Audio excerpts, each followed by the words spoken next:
Čaute ľudia, jak vidíte, tak znova som naložený, ubehla druhá sobota a znova čakám na niekoho,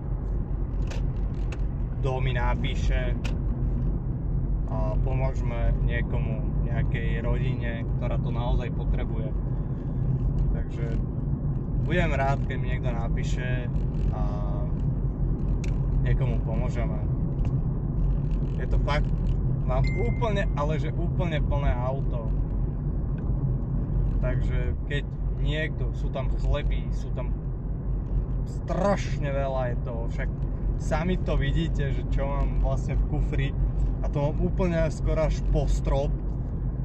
Takže